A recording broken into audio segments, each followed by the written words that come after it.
오늘도 이 전염병이 그냥 창궐한 가운데서도 하나님을 사랑하고 또 예배를 사모하여 이 성전에 오신 여러분 주님의 이름으로 환영합니다.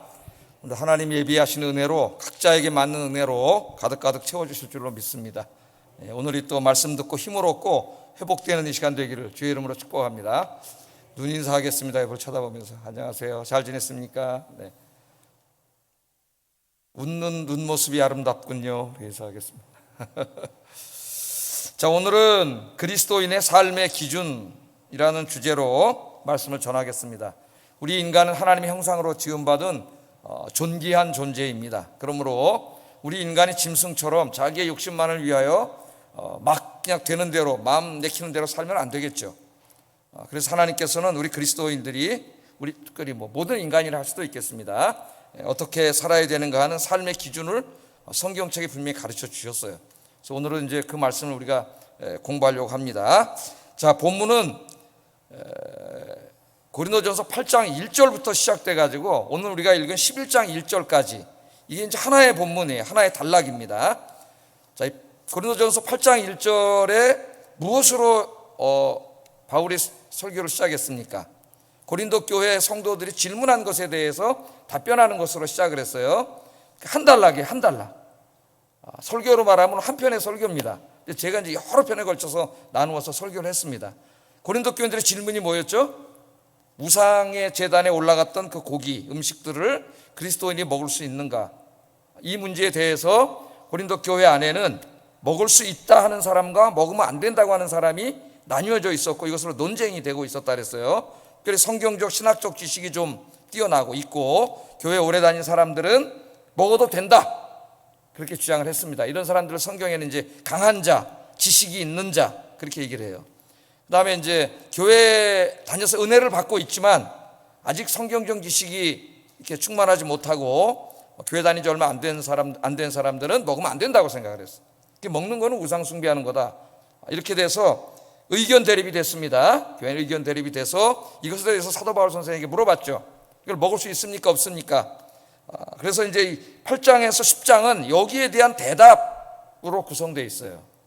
그런데 우리가 공부해 온 것처럼 사도 바울은 단지 그 우상에게 올라간 재물을 먹느냐 말아야 먹을 수 있느냐 없느냐 하는 요 조그만 주제에만 대답을 한 게 아니라 이 문제를 해결해가는 과정 속에 고린도 교회 성도들 간에 발생했던 많은 문제들을 다 다루고 있죠. 그래서 우상의 재물에 관한 문제만 다룬 게 아니라 우상의 본질에 대해서도 설교를 했고 또 하나님께서 주신 그 자유의 문제 또 권리의 문제 이 그리스도인들이 하나님이 주신 자유와 권리를 어떻게 사용해야 되느냐 여기에 대해서 상세하게 설명을 해줬습니다. 이제 우리가 양심의 자유라 그랬죠.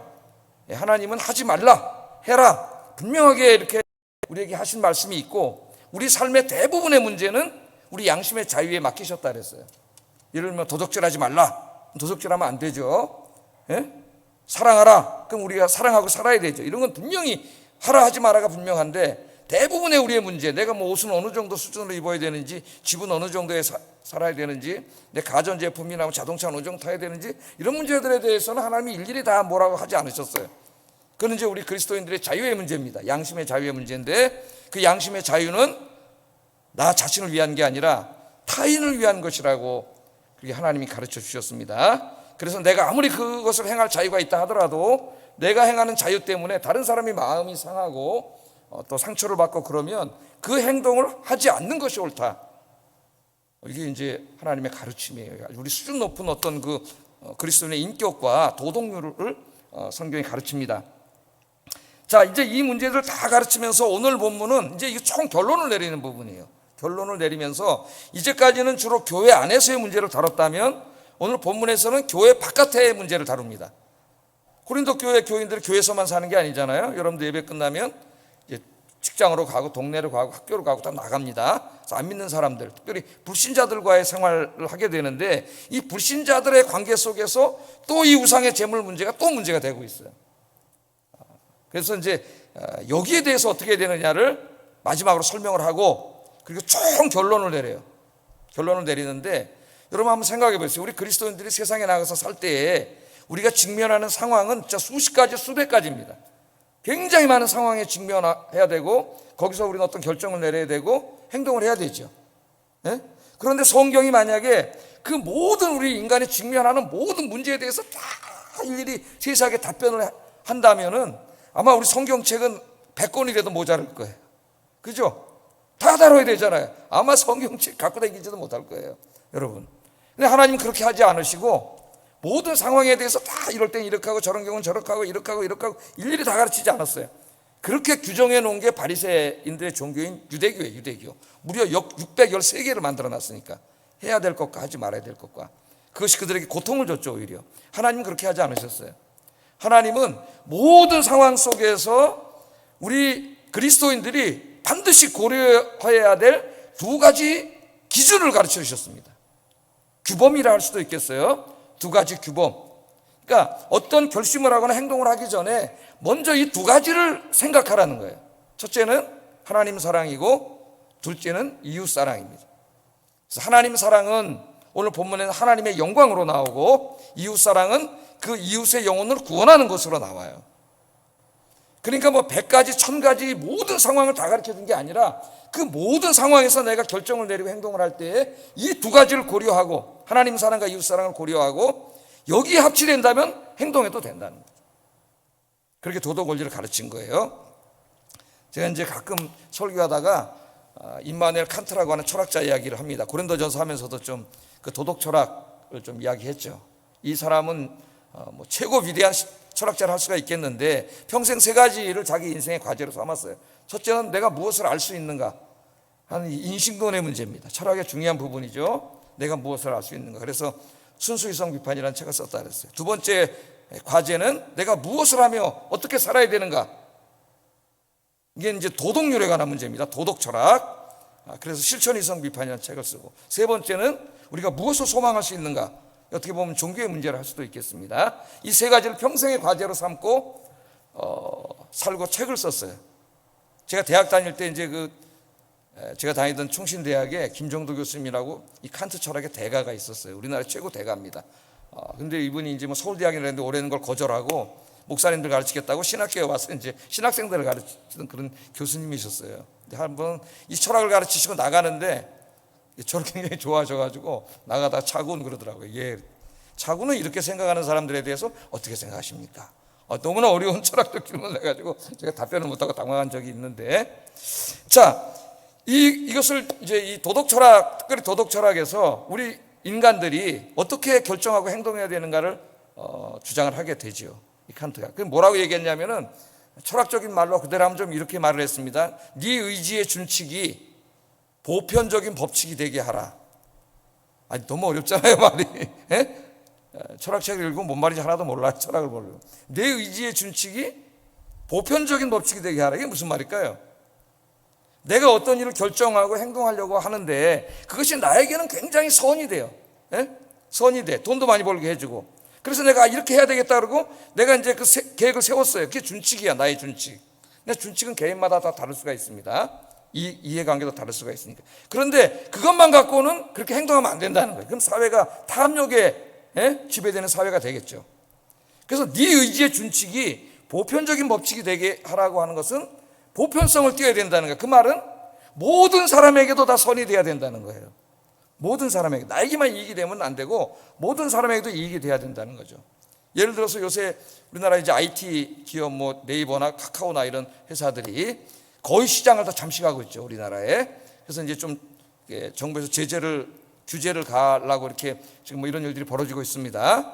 하나는 그 사실적인 측면도 있고 정치적인 측면도 있다고 생각을 해요, 저는.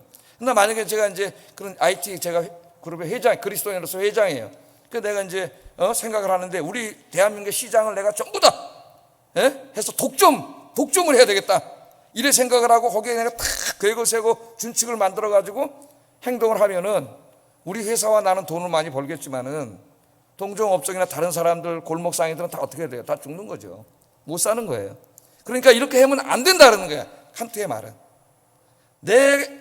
내가 IT 그룹의 회장으로서 결정하는 그 준칙이 나에게도 선이 돼야 되지만 뿐만 아니라 다른 사람들에게도 선이 돼야 된다는 거죠. 만일 인간이 이것을 정언명법이라고 하는데요. 이 정언명법대로만 살았어도 우리 사회가 이렇게 되지는 않았을 거예요, 오늘날. 예? 그러니까 그 사람은 하나님을 믿는 사람은 아니지만은 굉장히 훌륭한 사람이죠. 인간으로서 막 사는 사람이 아니라 정말 중요한 걸 생각하고 산 사람이에요.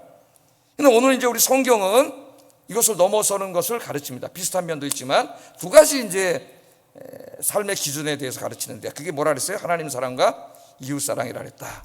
한번 좀 살펴보겠습니다. 오늘 본문도 여전히 우상의 제물을 먹을 수 있는가 없는가 하는 이 문제를 다루고 있어요. 근데 교회 안에서의 문제가 아니라 교회 밖에서의 문제입니다. 사도 바울은 두 가지 경우를 상정하고 있습니다. 두 가지 일이 벌어졌어요. 하나는 시장에 가서, 이 고린도 교회 성도들이 시장에 가서 특별히 정육점에 가서 고기를 살 때 발생했던 문제. 하나는 불신 이웃들에게 초청을 받아서 그 집에 갔을 때 이제 문제가 발생을 합니다. 여기 두 가지에 대해서 이제 오늘 답변을 하면서 이제 종합적으로 우리 그리스도인이 모든 일을 결정하고 행동할 때 우리가 생각해야 될 이 기준에 대해서 가르쳐 준 거예요. 자, 첫째, 시장에 가서 고기를 살 때 어떤 일이 발생했느냐. 자, 예수 믿는 사람들도 뭐 교회 안에서 우리끼리만 살지는 않잖아요. 이제 내일부터 또 마트에 가고 시장에 가는데, 이제 시장에 가면 우리 재래시장을 생각하면 되겠습니다. 정육점이 있겠죠. 그럼 정육점에 가서 고기를 사는데, 이 당시 정육점에서 팔던 대부분의 고기가, 상당수의 고기는 신전에 우상에게 바쳐줬던 고기가 다시 내려온 고기예요. 그러니까 그 고린도라고 하는 것은 다실론 사회이기 때문에 신전들이 굉장히 많고, 그건 매일 엄청나게 많은 고기들이 도륙이 됐기 때문에 이걸 다 처리할 수가 없어요. 그래서 이게 시장으로 나와서 팔렸습니다. 그러니까 정육점에서 이 고기를 파는 거예요. 그런데 고린도 교회 안에 어떤 사람들이 있었어요. 이 고기를 먹는 걸 자체로 우상숭배라고 생각하는 사람들이 있었습니다. 좀 지식이 없고 약한 사람들이. 이 사람들이 이제 시장에 가서 고기를 사야 되는데 이거 굉장히 큰 문제가 발생한 거죠. 왜냐하면 내가 저 고기를 사서 집 식구들하고 먹어야 되는데 저게 지금 우상의 제물의 대단에 올라갔다 내려온 건지 아닌지 알 수가 없단 말이에요. 그러니까 불안하니까 고기 사러 갈 때마다 정육점 주인에게 물어봐요. 이거 혹시 저 우상에게 올라갔던 고기입니까? 아니면 당신들이 다른 데 잡아온 고기입니까? 이렇게 물어봐. 자꾸 물어보다 보니까 장사는 어떻게 돼? 팔아먹어야 되잖아요. 팔아야 되니까 양심을 속이고 팔으려면 기독교인들이 거짓말해야 되잖아요. 네? 그러니까 이런 일이 자꾸 생기다 보니까 이 믿지 않는 시장에서 장사하는 사람들이 기독교인을 굉장히 싫어하게 돼요. 자꾸만. 굉장히 까다롭고 불편하게 하고 자기들 양심을 시험하고, 자꾸 그러니까 불화가 생겨요. 이 사람들하고 잘 지내라 그랬잖아요. 사도 바울이 잘 지내면서 전도를 해야 되는데 자꾸 관계가 깨진단 말이에요. 여기에 대해서 사도 바울이 뭐라 그랬느냐. 25절 한번 읽어보겠습니다. 시작. 무릇 시장에서 파는 것은 양심을 위하여 묵지 말고 먹으라. 시장에 갔어요. 정육점에서 고기를 사야 돼. 근데 불안해. 자꾸 물어봐. 그러니까 막 이제 막 기독교인들 하면 짜증이 나. 막 이렇게 하지 말라는 거예요. 이미 사도 바울은 가르쳤죠. 우상에게 올라왔던 고기는 그 우상은 아무것도 아니라 그랬습니다. 실체도 아니고 돌덩어리고 금속덩어리니까 저쪽에서 잡은 도륙한 고기나 우상에 올랐던 고기나 똑같은 고기니까 먹어도 아무 문제 없다. 그렇게 가르쳤어요. 아무 문제 없다. 그러나 이제 우상의 신전에 가서 제사에 참여하는 건 다른 문제라 그랬습니다. 그건 귀신과 교제하는 거기 때문에 하지 말라 그랬어요. 자, 오늘 본문도 바로 그런 말씀이에요. 그러니까 그 먹는 거 안 먹는 게 중요한 게 아니야. 그까짓 거 먹어도 되고 안 먹어도 돼요. 중요한 거는 지금 이 불신 장사하는 이분이에요. 이분은 결국 내가 전도해야 될 사람이에요. 이게 이제 이 본문의 굉장히 중요한 주제죠. 그래서 묻지 말고 그냥 먹어도 된다는 거예요. 그건 사소한 문제고 아무것도 아니라는 거죠. 그러면서 26절에 그 이유를 또 이렇게 말합니다. 읽어보겠습니다. 시작. 다 주의 것임이라. 아멘. 그러니까 우상은 아무것도 아니요, 돌멩이고 금속일 뿐이니까 올라간 고기나 저 고기나 똑같다 이 말이나, 오늘 26절은 그 말을 하나님의 관점에서 다시 말한 거예요. 하나님은 누구예요? 온 세상을 창조하신 하나님이니까, 이 땅에 존재하는 모든 고기들은 다 누가 창조한 거예요? 하나님이 창조하신 것이에요. 이 말씀은 이제 시편 24편 1절을 인용한 말씀인데, 그 핵심이 뭐냐면은 하나님이 창조하셨기 때문에 이 우주 안에 존재하는 모든 것들은 하나님의 선하신 창조물, 하나님이 주인이라는 거예요. 그 말씀을 인용하면서 먹어도 된다. 다 주님의 거니까 꺼리지 말고 감사함으로 먹으면 된다. 그런 일 때문에 자꾸 안 믿는 사람들하고 그 사람들 마음을 불편하게 해가지고 전도의 길을 막으면 안 된다. 그 말입니다. 그랬더니 어떤 사람이 이 말씀을 잘못 인용해가지고 거 보세요. 그 땅에 존재하는 모든 것은 주님의 것이라 하지 않았습니까? 그러니까 술 먹어도 되지 않습니까? 술 먹으라 소리가 아니에요, 여러분. 술은 다른 거죠. 인간이 만든 알코올 성분으로 만든 다른 거예요. 자, 두 번째는 불신자들에게 초청을 받았을 때예요. 그 당시에 이제 그리스도인들은 소수고 대부분이 다 믿지 않는 사람들입니다. 직장에 가도 그 동료들이 대부분 믿지 않죠. 뭐 우리나라도 지금 뭐 기독교인 다 합쳐봐야 뭐 800만 정도 된다 그러고, 지금 코로나가 돼가지고 이제 매주 예배 드리는 사람이 뭐 절반도 안 될 거예요, 그거에. 자, 그 이제 거기 가서 이제 대부분의 사람들이 믿지 않는 사람들인데, 그 사람들이 초청을 했어요, 잔치에. 자기 친하다고 이제 초청을 한 거예요. 잔치집에 갔어요. 그때는 음식이 막 차려져 있는데, 또 이 당시에 이제 이 음식들 중에서 특별히 고기들은 상당히 그 좋은 부위는, 우리나라도 이제 비싼 부위가 있죠. 뭐 안심, 등심 뭐 이렇게 비싼 부위들은 신전에다가 직접 드렸던 고기들이에요. 왜냐하면 자기 신에게 최고 좋은 부위를 드린다 그래서 이렇게 드렸다고. 그러니까 여러분, 우리 그리스도인들이 하나님께 드릴 때 뭘 드려야 돼요? 가장 좋은 것을 드리지. 나도 쓸모없는 거 그냥 갖다가 드리면 안 돼요. 하나님의 전에는. 교회가 무슨 그런 데가 아니죠. 그러니까 이 사람들이 가장 좋은 고기를 드린 거예요, 하나님 앞에. 자기들 신 앞에. 그리고 이제 손님을 초청했을 때, 친한 이웃들을 초청했으니까 그 제일 좋은 고기를 대부분 내놔요, 먹으라고. 그러니까 또 이제 이 고기를 먹으면 안 된다고 생각하던 이 사람들이 굉장히 불편한 거예요. 지금 갔는데, 초청을 받아서 갔으니까 일단 감사한데, 이것도 이 고기가 거기 올라갔다 온 게 거의 분명한데 이거 먹으면 안 된다고 생각하는 사람들은 굉장히 큰일 나는 거죠. 예? 그러니까 또 물어보는 거예요, 자꾸. 아이고, 야, 여보세요, 이거 혹시 저 제사 지낼 때 썼던 거 아니에요? 이 물어보니까 어떻게 돼요? 기껏 초청해가지고 제일 좋은 고기를 줬는데 자꾸 그렇게 물어보니까 초청한 그 주인이 굉장히 마음이 상하고 불편해지고 짜증이 나고 이렇게 되는 거죠. 이렇게 되다 보니까 시장에서 물건 살 때나 이웃들과 교제할 때 기독교인들이 자꾸 다 어떤데요? 까다롭고 귀찮고 기분 나쁘게 하고 마음 상하게 하고 이런 사람이 자꾸 돼가는 거예요. 그래서 오히려 전도의 길을 막아. 그런 행동이. 그 아무것도 아닌 거 가지고. 그래서 사도 바울이 27절, 여기다 분명 답을 줘요. 27절 읽어보겠습니다. 시작.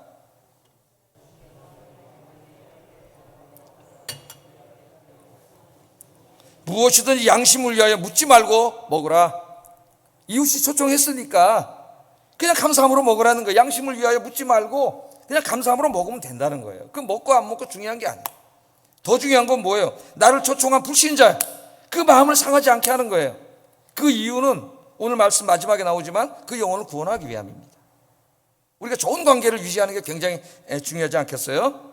자, 그런데 또 반대의 경우도 생기는 거예요. 반대의 경우가, 그건 뭐냐면 어떤 주인은 굉장히 사려 깊어서 자기가 초청한 사람들 중에 그리스도인이 있는 줄 알고, 그리스도인이 이런 거 싫어하는 사람들이 많다는 걸 알고 미리 가르쳐 주는 거죠. 아, 이거 차 선생님, 이건 사실은 저 우상의 제물에 올라갔다 내려온 겁니다. 그러니까 안 먹어도 됩니다. 이렇게 가르쳐 준 거죠. 예? 그럴 때는 어떻게 하라 그랬어요? 이거는 이제 아마도 그 고기를 먹어도 된다 그러고 자유롭게 먹는 사람들에게 하시는 경고의 말씀이에요. 28절 읽어보겠습니다. 시작. 그 양심을 위하여 먹지 말라. 어떻게 보면 먹으라 그랬다, 먹지 말라 그랬다 그런 것 같은데, 이게 굉장히 이제 그 성숙한 사람들의 삶을 가르쳐 주는 거예요. 가르쳐 준 거예요, 나한테. 나는 지식이 다 있어요. 그래서 먹어도 괜찮다고 생각을 해. 그래서 먹으려고 그러는데 이 사람은 이제 그리스도인들 중에 상당수는 안 먹는 걸 알고 나를 위해서 가르쳐 준 거예요. 예? 이거 우상에 올라갔던 제물입니다. 그렇게 나를 위해서 가르쳐 주면은 그때는 안 먹는 게 옳다는 거예요. 내가 먹을 자유가 있고 권리가 있지만 나를 위해서 말해준 그 사람의 마음을 상하게 하지 않는 게 더 중요하다는 거예요. 기껏 나를 위해서 말해줬는데 내가 좀 지식 있고 안다고 아이 괜찮아 딱 먹으면, 물론 나는 뭐 원칙적으로 잘못한 게 없겠지만 어떤 죄를 짓는 거예요. 나를 위해서 기껏 말해준 저 사람의 마음을 상하게 하는 거예요. 그게 잘못됐다는 거예요. 그게. 그러니까 우리 사람들이 그런 사람이 많아요. 나 틀린 게 없는데 나는 옳은데, 난 옳은 말을 했고 바르게 행동했는데 내가 뭘 잘못했지? 물론 옳다는 것도 중요합니다. 그러나 그것보다 더 중요한 게 있어요. 그만큼 중요한 게 뭐냐? 그 상대방을 배려하는 마음이 중요해요. 배려하는. 거기까지 가야 우리가 진짜 그리스도인이 될 수 있습니다. 그러니까 여기서 바울이 강조하는 것은 나의 자유와 권리보다 더 중요한 것이 이웃의 마음이 상하지 않도록 배려하는, 이게 중요하다는 거예요. 이게. 여러분 어떻게 살고 있습니까? 즉 내가 어떤 일을 결정하고 행동으로 옮기려 할 때 먼저 고려해야 할 것은 나 자신이 아니라 다른 사람의 입장과 처지를 배려하는 것, 그렇게 살아야 된다.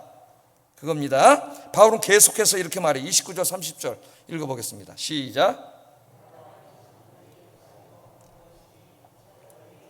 남의 양심으로 말미암아 판단을 받으리요 만일 내가 감사함으로 참여하면 어찌하여 내가 감사하는 것에 대해 비방을 받으리요.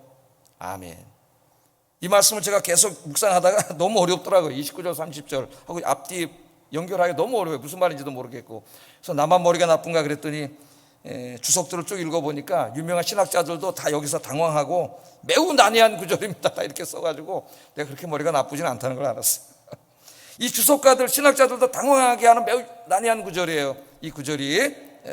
그래서 바울이 하여튼 강조하는 것은 이 말씀을 통해서 우리 자신의 양심이 아니라 다른 사람의 양심이 더 중요하다는 것이고 나의 마음보다 다른 사람의 마음을 먼저 배려해야 한다는 것을 다시 한번 말한 거예요. 그러니까 이것을 좀 쉽게 제가 이렇게 설명을 하면은 이런 말입니다. 나의 자유보다 다른 사람의 양심이 더 중요합니다. 내가 고기를 먹을 자유보다 저 사람의 양심을 상하지 않게 하는 게 더 중요하다는 거죠. 내가 다른 사람의 양심을 상하게 하고 다른 사람의 양심에 따라 비판을 받으면서까지 굳이 나의 자유를 행사할 필요가 있겠느냐. 이게 그런 말씀이에요. 이 말씀. 굳이 나에게 가르쳐 줬는데 그 사람의 마음을 상하게 하면서까지 굳이 난 먹을 자유와 권리가 있어 그러고 똑똑한 척하고 그걸 먹을 그렇게 하면 안 된다는 거죠. 그건 아직 그 사람이 미성숙한 사람임을 스스로 보여주는 거예요. 그래서 23절 24절 이 말씀으로 시작을 했는데 한번 이렇게 정리가 됩니다. 한번 읽어보겠습니다. 시작.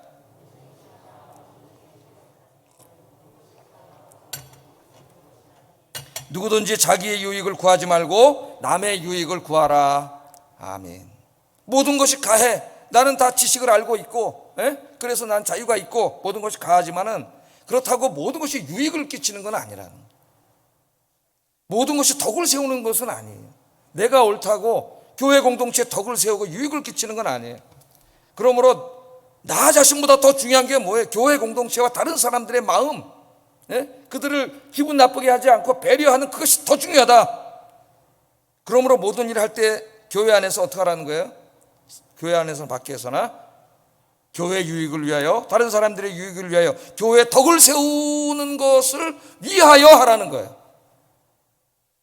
그게 중요하다. 그렇게 하면서 이 우상의 제물에 관한 총 결론, 이제 모든 상황을 다 다루었어요.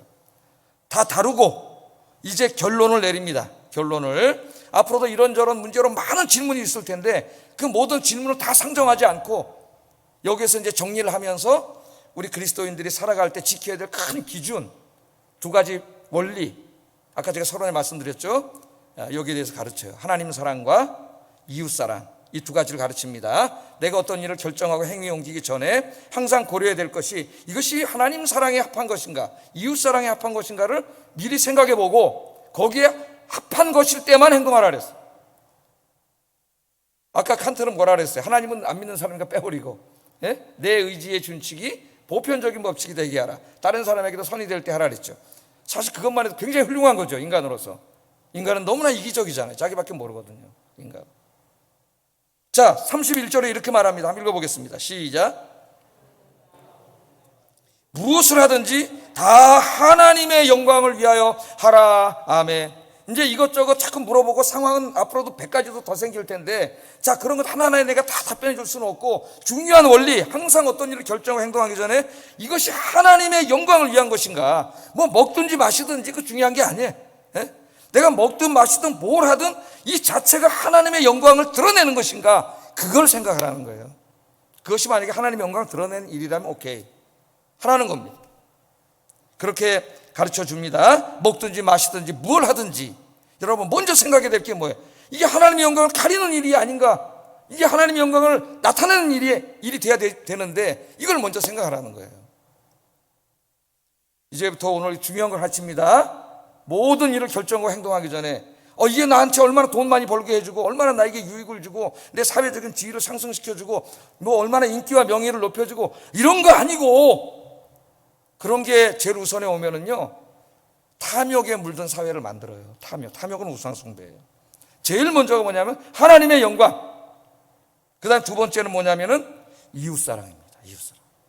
하나님의 영광을 드러내는 것인가, 또는 내 이웃에게 유익이 되는 것인가, 나에게만 유익이 되는 게 아니라 이제 칸트가 비슷해졌죠. 여기 칸트하고 내 이웃에게도 유익이 되는 것인가. 32절 33절 읽어보겠습니다. 시작.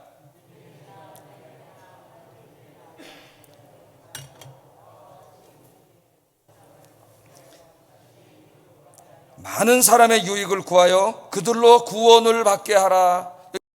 구원을 받게 하라. 그들로 구원을 받게 하라. 내가 나 자신의 유익을 구하기 전에 다른 사람의 유익을 먼저 구하는 그것의 궁극적인 목적은 그 사람을 구원하기 위함이에요. 우리가 이웃사랑을 해야 되는데 내가 이웃에게 줄 수 있는 가장 중요한 선물은 뭐예요? 예수 그리스도예요. 예수 그리스도. 무슨 돈 주고 뭐 어려움을 도와주는 것도 중요하지만 그 아무리 주면 뭐합니까? 내가 예수의 생명을 전해주지 못하는데 아무 의미가 없는 거죠. 내가 가까운 사람, 어려운 사람, 이웃들에게 줄 수 있는 게 그 사람을 하나님께로 인도해 구원받게 하는 거예요. 자, 첫 번째 이제 여기 우리가 이웃사랑을 할 때 두 가지를 말을 해요. 두 가지를 말하는데 첫 번째는 부정적인 권면인데 거치는 자가 되지 말라는 거예요. 거치는 자가. 이 거친다 이 말은 말이나 행동을 통해서 상대방을 굉장히 불쾌하게 만드는 겁니다. 불쾌하게. 우리는 다른 불신 이웃들이 나를 통해 하나님께로 오게 하는 이 디딤돌이 돼줘야지 저 사람이 하나님을 믿으려는데 나 때문에 거침돌이 돼서 나한테 걸려 넘어지게 하는 자가 되면 안 되겠죠. 예? 하나님의 영광도 가리고 이웃사랑도 위배되는 죄를 짓는 거예요. 지금 자꾸 시장에 가서 자꾸 물어보고 그러니까 이웃들이 짜증내. 마음이 불쾌해져. 잔치집에 기껏 초대해줬더니 또 인상을 쓰면서 이거 먹어도 되냐 자꾸 물어보니까 그 불신 이웃들이 굉장히 마음이 상하고 짜증이 나요. 그렇게 함으로 아유 내가 저 예수 믿는 것도 꼴도 보기 싫어서 교회 가나 봐라 이렇게 만들어 버렸다 이거예요. 거치는 돌이 되지 말라는 겁니다. 전도하다 보면 의외로 깊은 얘기를 하다 보면은 예수 믿는 사람 때문에 꼴보기 싫어서 교회 안 가는 사람 너무 많아요. 내가 아는 분 우리 회사 사장님이었는데 어느 교회 장로였는데 그러면서 막 욕을 하고 안수 집사였는데 아는 사람 권사인데 막 욕을 하면서 교회 절대 안 간다. 그럼 이 사람들은 이미 이웃과의 관계 속에서 거치는 돌이 된 거예요. 네? 자기의 유익만 구하고 우리 그리스도는 얍채같이 자기만 생각하고 그런 거죠. 또 하나는 긍정적인 권면을 하는데 자기의 유익을 구하지 말고 많은 사람의 유익을 구하라. 우리 인간은 굉장히 이기적이기 때문에 모든 만남 속에서도 자기의 유익을 먼저 구하죠. 내가 저 사람을 만나는데 나에게 무슨 그게 금전적인 것이든 뭐든지 유익이 될 것 같으면 시간이 없어도 만납니다. 그런데 저 사람 나한테 만나자 그러는데 보니까 내가 만나봐야 나에게 아무 유익이 될 것 같지 않으면 거짓말 시키자. 나 바빠 그러고 안 만나. 이게 우리 인간이에요. 자기 유익을 먼저 구해. 이제는 거꾸로 해야 된다. 우리 예수 믿는 사람들은 자기의 유익을 구하기 전에 먼저 다른 사람의 유익을 구해야 된다. 그 목적은 33절 한번 읽어보겠습니다. 33절 시작. 저희로 구원을 얻게 하라. 그렇게 해서 안 믿는 사람들이 볼 때 야 정말 그리스도인들은 너무 좋은 사람들이다. 너무 훌륭한 사람들이야. 우리 안 믿는 사람들에게 찾아볼 수 없는 인격과 도덕률을 가진 분들이야. 이렇게 돼야 된다는 거예요.